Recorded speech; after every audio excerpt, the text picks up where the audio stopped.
Salut camarades, aujourd'hui on va aborder le concept de liquidité sur les marchés financiers. Alors au cours de ces quelques minutes que nous allons partager ensemble, nous allons visualiser, nous allons explorer différents patterns de liquidité sur les marchés financiers. Tu dois donc comprendre que la maîtrise de ces concepts de liquidité va te permettre tout simplement de savoir beaucoup mieux gérer tes positions de trading, notamment en sachant où est-ce que le marché est aimanté justement parce qu'il y a de la liquidité. Pour tous ceux qui ont regardé ma précédente vidéo où justement je développais beaucoup mieux le concept d'order block, qui n'ont pas encore reçu leur bonus, je vous invite à me rejoindre pour recevoir votre bonus. Vous savez exactement comment faire. Je vous ai expliqué tout dans la précédente vidéo. Et pour tous ceux qui ont déjà reçu leur bonus, veuillez juste mettre en commentaire si vous avez aimé votre bonus. Alors, première démystification, je vais commencer par démystifier un propos avant même d'aborder réellement, avant d'entrer dans le vif du sujet sur les concepts de liquidité. Beaucoup de personnes, beaucoup de traders, que ce soit retail, beaucoup de traders retail en tout cas, diront que la liquidité ne concerne que la smart money, que la liquidité ne concerne que les banques, les institutions, le composite man. Eh bien non, c'est faux. Nous avons tous besoin de liquidité sur le marché. Que tu sois trader retail, que tu sois banque, institution ou même composite man, tu as besoin de liquidité sur le marché. Le marché n'évoluera pas s'il n'y a pas de liquidité. Et ici, la liquidité, c'est tout simplement la contrepartie. Que cette contrepartie soit offreur ou demandeur, c'est de la liquidité. Je vous explique cela en prenant une position très simple. Si vous prenez par exemple une position longue sur le marché, supposons que vous avez fait un achat sur le marché, comme je vous expliquais déjà dans la précédente vidéo, que d'ailleurs je vous conseille d'aller regarder, je la mets juste là. La position longue qui est un achat, pour sortir de cette position longue, il faut nécessairement vendre sur ce marché-là. Alors, que vous vendiez au moment de votre take profit, que vous vendiez au moment de l'évolution de votre trade, c'est-à-dire vous sortez de votre trade en réalité, ou que vous vendiez sur votre stop loss, vous avez vendu votre position acheteuse pour sortir du marché. C'est une vente. Et pour vendre un marché, il faut nécessairement quelqu'un qui veut prendre cela. Il faut un acheteur. Donc, nous allons donc aller de liquidité en liquidité sur le marché. Je vous demanderai, s'il vous plaît, de retenir cette phrase, aller de liquidité en liquidité. Je reviendrai dessus à la fin de la vidéo pour vous expliquer pourquoi, à mon avis, ce n'est pas une bonne façon de réfléchir sur le marché. Par contre, je vous dis effectivement que c'est vrai, mais ce n'est pas une bonne façon de réfléchir. Je vous explique tout à la fin. Donc, qu'est-ce qui va donc se passer lorsque vous prenez une position? Vous allez vous rendre compte que lorsque vous exécutez une position, vous sortez de la position, vous avez fait les deux. Vous avez fait un achat et une vente. Vous savez à votre niveau que oui, vous avez juste acheté. J'ai acheté, j'ai eu des profits et tout. Mais oui, pour sortir, pour prendre vos profits, vous avez dû vendre votre position. Et en échange, il y avait quelqu'un en face qui voulait bien acheter votre position, votre vente. Et donc, première démystification terminée, j'ai préparé ici un graphique. Sur ce graphique-ci, il y a presque toutes les patterns de trading que nous allons regarder dans cette vidéo. Je tiens à préciser qu'il existe deux types de liquidités. En réalité, il y a des liquidités internes et des liquidités externes. Notamment dans les liquidités internes, nous allons voir les imbalances et d'autres zones comme les gaps. Et dans les liquidités externes, nous parlons ici des liquidités de sommet, que ce soit sur un plus haut ou sur un plus bas. Ce sont des liquidités externes. En l'occurrence, ici, nous avons notre premier pattern de liquidité. Il s'agit des équales. Alors, c'est quoi un équal? C'est tout simplement des plus hauts ou des plus bas au même niveau. Lorsque ce sont des plus hauts, on parlera d'équal haut, des équales sur les plus hauts. Et lorsque c'est sur les plus bas, on parlera d'équal low, des équales sur les plus bas. Et donc là, en l'occurrence, nous avons ici la formation d'un équal. Nous avons commencé ce petit chemin avec les équales. Ici, il y a eu la formation d'un équal. Et les équales sont comme des aimants à prix. Ce sont comme des aimants, ce sont des zones où le prix est attiré pour pouvoir prendre de la liquidité. Ici, sur cette équale, par exemple, nous avions un marché qui était en l'occurrence haussier. Comme ceci, nous avons un marché qui était en l'occurrence haussier. Et donc, qu'est-ce qui s'est passé lorsque nous sommes revenus ici former pour une deuxième fois un plus haut au même niveau, c'est-à-dire cette étoile. Direct dans la tête des traders retail qui ne connaissent pas le concept d'étoile, ils vont se dire, nous avons formé une résistance sur le marché. Et lorsqu'il y a la formation d'une résistance sur le marché, les traders retail dans leur mental savent que la formation d'une résistance signifie que le marché a des difficultés à casser et donc le marché veut aller chercher beaucoup plus bas. Et donc, qu'est-ce qu'ils vont faire? Ils vont donc initier des positions vendeuses sur ce marché. Ils vont donc initier des positions vendeuses sur ce marché avec des TP très bas. Ce sont des traders ambitieux avec des TP très bas et voilà leur stop loss au niveau du précédent plus haut, c'est-à-dire au niveau de l'étoile. Sauf qu'un trader qui maîtrise la smart money, qui maîtrise bien le concept de liquidité, c'est qu'il y a eu la formation ici d'une pattern de liquidité qui est un étoile. Et donc, il saura que le marché va être attiré dans cette zone-là pour prendre de la liquidité. Et lorsqu'il y aura effectivement cette prise de liquidité, le réel mouvement baissier pourra commencer. Et donc, le prix sera aspiré dans cette zone-là et ce trader va tout simplement se faire stopper. Et à ce moment, on dira qu'il a servi de liquidité. Il y a donc, comme je le disais, deux types de liquidités, les liquidités internes et les liquidités externes. On pourra également voir deux autres types de liquidités. Ce sont des liquidités vendeuses et les liquidités acheteuses.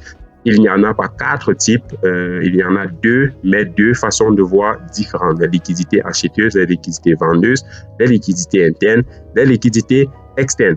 Pour acheter sur un marché, on a besoin de liquidités vendeuses et pour vendre sur le marché, on a besoin de liquidités acheteuses. Et donc, par exemple, ici, nous voulions vendre sur ce marché, nous avions donc besoin de liquidités acheteuses. Pourquoi nous avions besoin de liquidités acheteuses? Tout simplement parce que le trader retail qui a pris position à ce niveau a vendu ce marché-ci. Et comme je vous le disais, lorsque vous avez pris une position à la vente, pour sortir de votre position et faire un achat, vous êtes dans une liquidité acheteuse. Et le composite man, qu'est-ce qu'il va faire? Il aspire le prix, la zone de liquidité ici va aspirer le prix, vous allez vous faire liquidité, vous êtes de la liquidité acheteuse et le réel mouvement baissier pourra commencer. Là, c'était la première liquidité. La deuxième liquidité, la deuxième pattern de liquidité qui sont les equal low, en réalité fonctionnent comme les equal high, à la différence que ce sont sur les plus bas du marché. Et donc ici, en l'occurrence, nous avons eu la formation d'un equal low. Nous avons eu ici la formation d'un equal low. Et pareillement aux equal high, nous avons eu une aspiration et une continuation haussière sur cette zone de liquidité-là. Je vais une fois de plus prendre position à l'achat. Et donc là, qu'est-ce qui s'est passé? Ici, il y a eu la formation d'un niveau de support. Les traders retail ont donc pris position à ce niveau avec un stop loss là au précédent plus bas et ils ont visé les plus hauts. Comme je vous le disais, ce sont des traders retail ambitieux. Ils ont donc visé les plus hauts et malheureusement pour ces traders retail-là, ils ne connaissent pas le concept de liquidité et donc ils ont servi de liquidité. Et cette fois-ci, ils ont servi de liquidité vendeuse sur le marché. Pourquoi? Parce que le composite man, les traders qui maîtrisent le concept de liquidité voulaient plutôt acheter et donc ils avaient besoin de liquidité vendeuse. Lorsque tu veux acheter, tu as besoin de vendeurs et lorsque tu veux vendre, tu as besoin d'acheteurs. Ok, ça c'était le deuxième concept, c'était la deuxième pattern de liquidité. Et justement, nous avons directement le troisième concept, la troisième pattern de liquidité qui est en réalité de l'inducement. Nous avons déjà vu les equal high et low. Nous parlons maintenant d'inducement. C'est quoi l'inducement? C'est tout simplement la cassure du plus bas et en même temps la cassure du plus haut. Nous avons par exemple ici un premier mouvement haussier. Nous avons par exemple ici un premier mouvement haussier suivi d'un second mouvement, cette fois-ci baissier, qui revient ici casser le précédent plus bas et remonte pour casser ici le précédent plus haut. Alors, vous constatez que tout autant le plus haut que le plus bas a été cassé, c'est ce qu'on appelle de l'inducement. Et donc, qu'est-ce qui se passe avec les inducements? Comme son nom l'indique, c'est une induction que vont faire les institutions. C'est une induction à l'action. Que font généralement les traders retail lorsqu'ils commencent à voir des cassures de structure. Le trader retail, premièrement, ici à ce niveau, a dessiné une structure ici qui est un niveau de support sur le marché. Vous savez, les traders retail savent que lorsque on cogne sur un support, lorsqu'on revient toucher un support et que le prix remonte, on va commencer à acheter sur le marché. Et lorsqu'on casse le support, on va commencer à vendre sur le marché. Sauf que il n'y a pas que les traders retail qui le savent. Et il y a aussi la smart money qui le sait. Et donc, si tu le sais, tu peux t'en servir. Comment est-ce que la smart money s'en sert? Le trader retail, qu'est-ce que lui va faire? Après avoir rebondi ici, il a pris une position acheteuse sur le marché. Il a été stoppé au cours de cette prise de liquidité sur l'étoile. Sauf que la prise de liquidité sur l'étoile est revenue casser ici son support. Et directement dans la tête du trader retail, qu'est-ce qu'il se dit? On a cassé mon niveau de support et donc le prix en réalité peut chuter. Il recommence, il prend le mouvement inverse et commence à vendre sur le marché. Vous savez, c'est un cercle vicieux.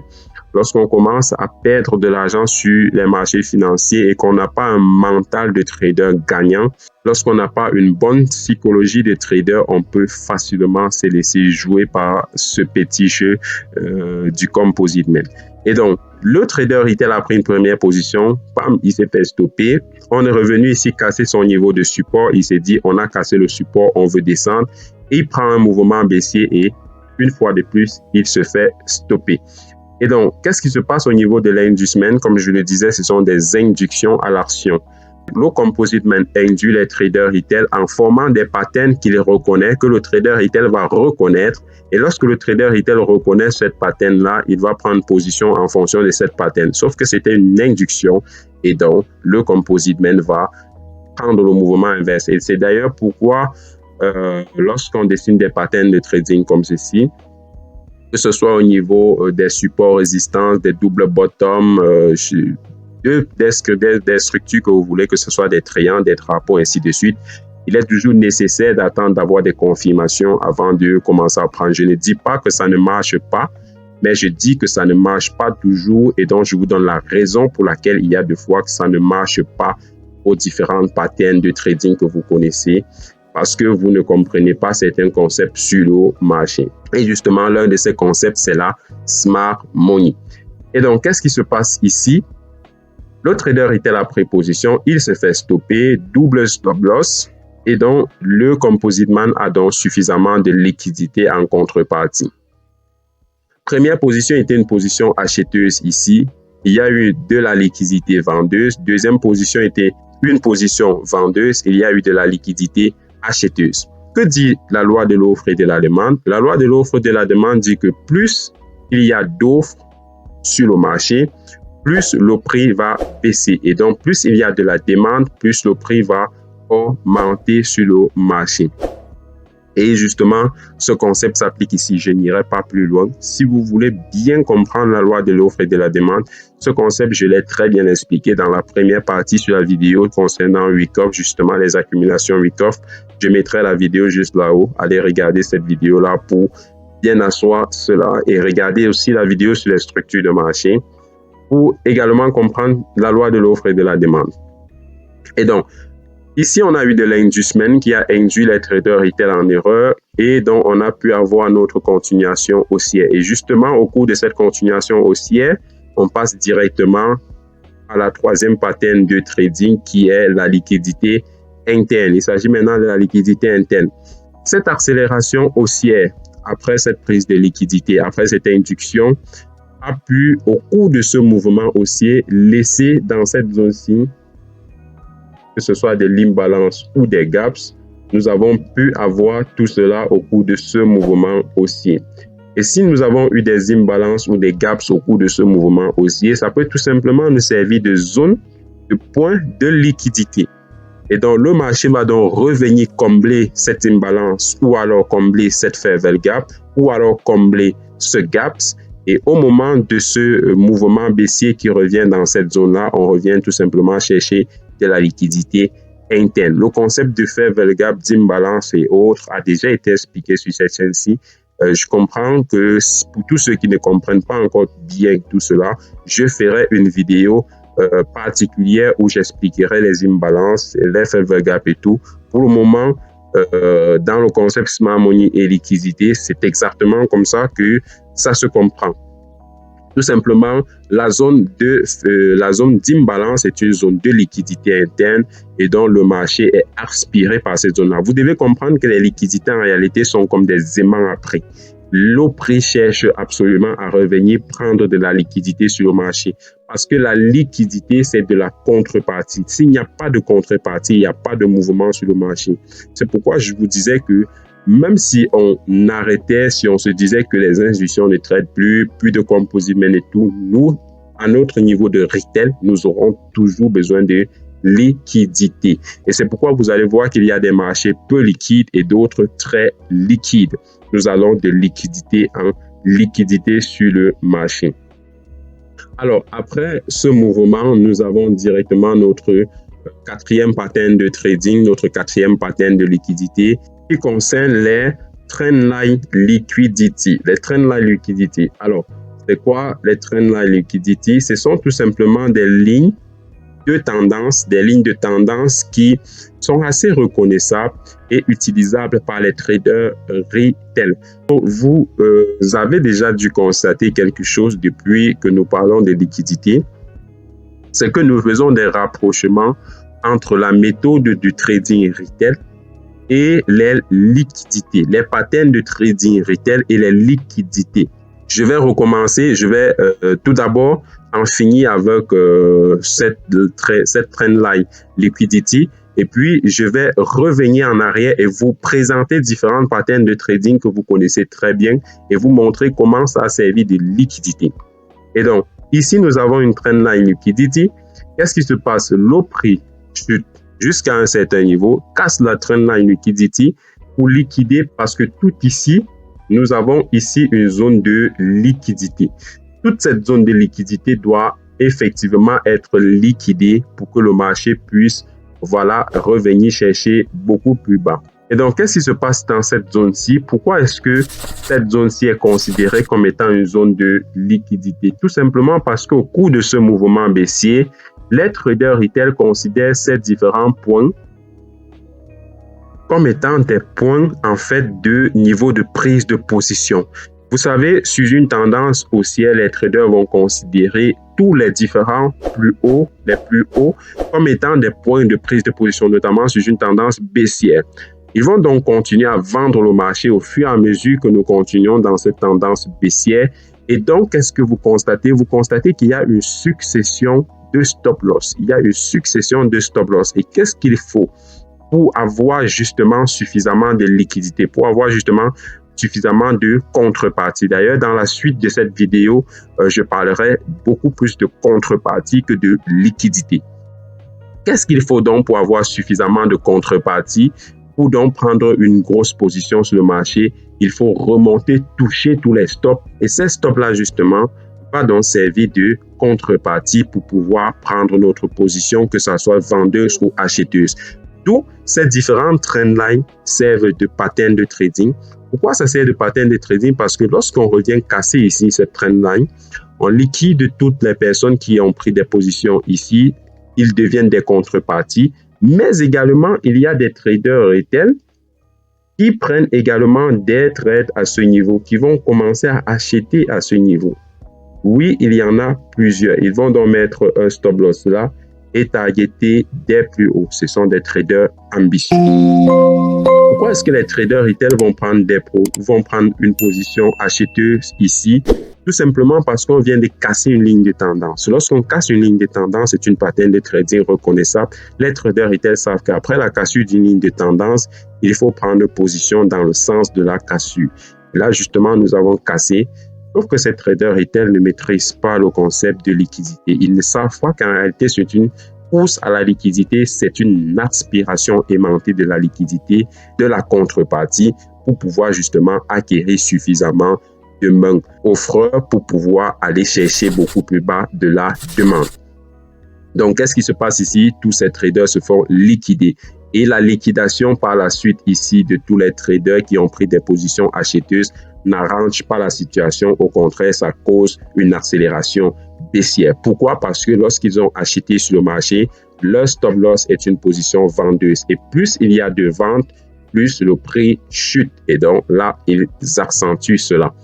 Et donc, qu'est-ce qui se passe par la suite? Comme je vous le disais, je devais revenir et vous montrer pourquoi est-ce que vous avez l'impression que ces différents patterns de liquidité ressemblent beaucoup à vos différents patterns que vous utilisez en trading. Eh bien, parce que c'est le cas. Ici, nous avons une configuration qui ressemble très portrait à une configuration en double bottom. Pour peu qu'on réduise ceci légèrement un peu plus bas, comme ça, nous avons directement une configuration en double top. Par exemple, ici, nous avons une configuration en double bottom. Il suffit de repousser un peu comme ça. Et là, nous avons déjà une configuration en double bottom. Effectivement, les institutions, le composite man sait que vous maîtrisez très bien ces différentes configurations. La logique dans une configuration en double top comme ceci, c'est effectivement de prendre une position ici et de targeter des plus bas tout en laissant un stop loss au précédent plus haut au niveau de la résistance qui a causé justement ce double top. Et puisque vous avez pris une position vendeuse sur le marché, le composite man a besoin de liquidité, il a besoin de contrepartie acheteuse, il va tout simplement venir vous stopper pour vous obliger à acheter le marché pour qu'il puisse vendre ce qu'il a à vendre et prendre des profits. Voilà tout simplement ce qui se passe. Donc, identiquement au double bottom, le double top et pareillement à de l'inducement et même au trendline, parce que là, nous sommes par exemple, si nous considérons ceci comme étant une structure de marché haussière. Si nous sommes ici sur une structure de marché haussière, à ce niveau ici, nous avons tout simplement ce que les traders retail vont appeler des patterns de trading reconnaissables, notamment les configurations en drapeau. Ici, nous avons une configuration en drapeau très reconnaissable, cassure vers le haut, c'est le moment de prendre des positions acheteuses. On prend des positions acheteuses et bam, cassure vers le bas, vous êtes tous fait liquider. Alors, il est intéressant par là même de regarder également dans cette zone, de zoomer dans cette zone parfois pour rechercher justement de la liquidité et voir si effectivement le prix est en train de nous leurrer. Je vais vous montrer comment faire pour ceux qui n'ont pas regardé la vidéo sur Wyckoff parce que justement, c'est grâce à Wyckoff qu'on peut comprendre si dans cette consolidation, si cette cassure vers le haut est un leurre ou non. Alors, j'ai préparé sur le graphique quelques zones que nous allons observer pour essayer de voir comment agit le prix selon ces différentes patterns que nous avons vues. Alors, première zone, je tiens à expliquer déjà ici, cette zone-ci, pour tous les traders qui n'ont pas regardé ma vidéo sur Wyckoff, je vous en prie, allez regarder cette vidéo-là parce que ça va énormément vous aider. Je vous donne juste un échantillon ici de la puissance de cette stratégie. Nous sommes ici sur une tendance haussière, on remonte la primary supply, on revient, bam, on monte pour toucher le Bike Line Mars, on redescend ici avec l'Automatic Rally, on remonte et bam, on casse ici le niveau de l'Automatic Rally. Et justement, on continue avec le Wyckoff. Et ça, je vous explique pourquoi est-ce que à ce niveau-ci, il n'était pas du tout intéressant de prendre une position à la vente. Pourquoi? Parce que justement, avec ce concept Wyckoff que je viens de vous expliquer, il aurait été logique ici de rechercher à vendre sur ce marché. Sauf que dans la vidéo sur Wyckoff, je vous le disais déjà, quel est votre biais directionnel? Lorsque vous avez un biais directionnel, vous pouvez mieux utiliser la stratégie Wyckoff. Alors, qu'est-ce qui se passe ici? Nous sommes sur une tendance haussière. Consolidation, utilisation de la stratégie Wyckoff pour comprendre cette consolidation. Alors, primary supply, Bike Line Mars, Automatic Rally, seconde retest, on revient ici, bam, bam, bam, et boum, on remonte à la hausse. Et donc, essayons de tracer et utiliser les différents concepts de liquidité qu'on vient de voir. Premièrement, ici, au niveau du Bike Line Mars, pas de souci. Nous avons ici, première formation. Qu'est-ce qu'on a ici? Nous avons déjà première zone d'équal, un équal high. On remonte On redescend un peu plus bas, on revient tester formation de l'Equal High. On revient ici, automatique rallye, on remonte légèrement plus haut. Vous voyez qu'on n'a pas cassé l'Equal. On revient casser ici plus bas. Alors, la cassure de ce plus bas vient confluer avec ici la formation de cette étoile qui avait été formée au moment de l'automatique rallye. Nous avons cassé l'étoile. La cassure de cette étoile veut tout simplement dire qu'il n'y a plus de liquidité ici. Cette liquidité ici a été prise. On a fait une prise de liquidité vendeuse. Or, il y a une liquidité acheteuse qui n'a pas encore été prise. Et si on prend une liquidité vendeuse alors qu'on n'a pas encore pris une liquidité acheteuse, il est probable, il est même crucial de commencer à se dire oui, ce marché veut probablement continuer à la hausse. Et donc, un trader qui maîtrise le concept de Wyckoff, qui maîtrise également ses zones de liquidité, aurait tout simplement commencé à acheter sur ce marché ici. Alors, effectivement, il aurait été stupide d'acheter, de prendre la totalité de sa position ici. Et là, je vous renvoie sur la vidéo concernant la gestion, le money management, parce que prendre une position ici, c'est tout simplement prendre la moitié, voire le quart de sa position.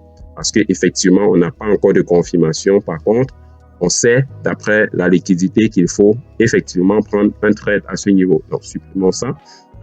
Et donc, qu'est-ce qui se passe? On remonte, on reteste, on reconsolide la zone de liquidité. Ici, on reconsolide la zone de liquidité. On a à présent deux zones de liquidité, un premier equal high, un second equal high qui n'a pas été atteint. On redescend un peu plus bas, on liquide une fois de plus et au moment de liquider, on forme ici,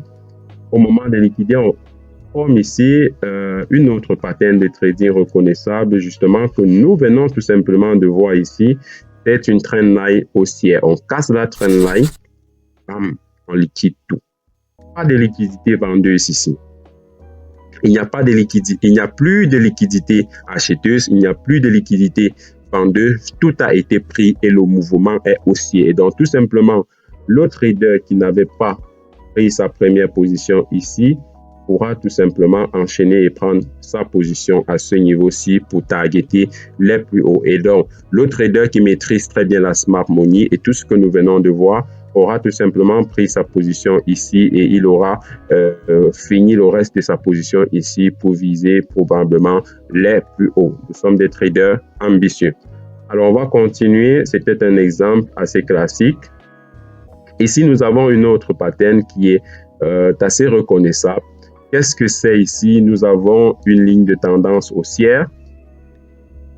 Le marché monte très bien. On continue à faire des plus hauts, de plus en plus hauts, avec justement la cassure des précédents plus hauts, des zones de BOS. Sauf que là, qu'est-ce qu'on a eu? On a une cassure vers le bas. Très belle cassure d'ailleurs ici. Très belle cassure vers le bas. On retourne faire un pullback. On revient comme chercher. Mais à ce niveau, nous n'avons pas encore eu de confirmation. Parce que justement, la cassure ici de ce plus bas, la cassure ici de cette trendline et le retour pullback doit être confirmé par la cassure de ce plus bas. Si on était revenu casser ce plus bas, il n'aurait pas été question de liquidité ici. Il aurait été question de change of structure. Il aurait été question d'un changement de structure et là, le marché aurait été désormais baissier. Par contre, qu'est-ce qu'on a constaté? On a constaté qu'on est revenu ici former une zone équal. On est revenu ici former une zone de liquidité après avoir pris cette liquidité ici, cette première liquidité qui était une trendline liquidity. On a pris cette trendline liquidity, on a liquidé tous ceux qui avaient pris des positions ici au cours de ce mouvement haussier. Il y avait effectivement des positions ici au cours de ce mouvement haussier. Toutes ces personnes qui avaient pris des positions avec des stop loss sur le précédent plus bas et des TP très hauts se sont tout simplement fait tous stopper sur le marché. Ils se sont tous fait stopper. Et qu'est-ce qui se passe après qu'ils se soient fait stopper ici? Leur position acheteuse, ils sortent du marché en position vendeuse. C'est une prise de liquidité vendeuse. Et donc, après être stoppé ici, on a ici la formation d'une zone, une autre zone de liquidité. Le prix remonte et on peut constater que le prix a continué un mouvement haussier et légèrement de range. Par contre, ce qui nous intéresse le plus ici au cours de ce mouvement, ce qui nous intéresse le plus, c'est cette zone-ci. Alors, on retire ça. Ce qui nous intéresse le plus, c'est cette zone-ci. Il y a encore de la liquidité ici qui n'a pas été prise et donc il est possible que dans le futur, cette liquidité revienne d'être prise. Pareillement, ici, nous avons une trendline sur une tendance baissière et là, c'est encore beaucoup plus clair que ce que nous venons de voir. Nous avons une structure de marché baissière, le propre d'un mouvement baissier avec des plus hauts toujours plus bas et des plus bas toujours plus bas. Nous avons ici une cassure vers le haut. Nous avons formé ici de lignes du semaine avec première cassure vers le haut, seconde cassure sur les plus bas. Nous avons donc cassé vers le haut. Nous avons cassé la trendline. Nous avons même fait un petit pullback. Nous sommes revenus et là, bam, on a continué le mouvement baissier comme si de rien n'était. C'était tout simplement une prise de liquidité, camarades. Vous constatez que si vous comprenez très bien vos différentes structures de marché, vos différentes lignes de tendance, mais que vous ne connaissez pas les structures de marché, vous allez vous faire stopper pour un rien. Vous allez vous faire stopper littéralement tout le temps. Maîtrisez très bien vos différentes zones de liquidité sur le marché.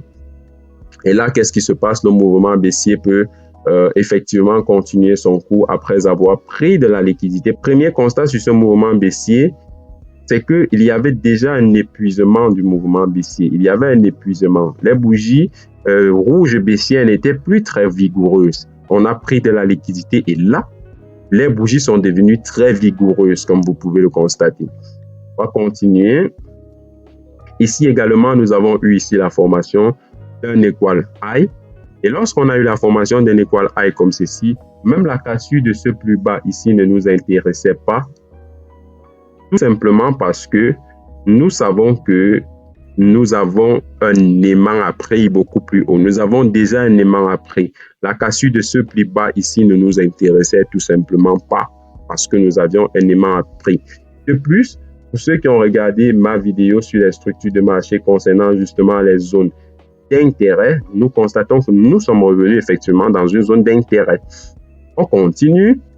Là aussi, c'est très intéressant. Vous voyez qu'on est revenu pile poil prendre un peu de liquidité pour justement causer ici sur un time frame beaucoup plus haut que ligne du semaine. On est revenu et bam, on revient prendre de la liquidité. Et là, qu'est-ce qu'on a eu ici? Intéressant, cette zone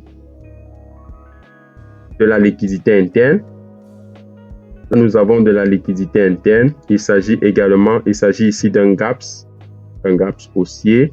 Après la formation d'un gaps haussier comme ceci, c'est également une zone où le prix va être aspiré pour justement revenir combler ce gap-ci. Pareillement aux imbalances, que ce soit la formation d'un gaps ou d'un imbalance dans une configuration de marché baissier ou haussier. Pareillement ici, nous avons eu ici, vous commencez déjà à comprendre, nous avons ici cassure vers le haut, prise de liquidité et bam, continuation haussière pour revenir chercher les plus bas. Vous commencez réellement à comprendre comment tout ceci se passe sur les marchés.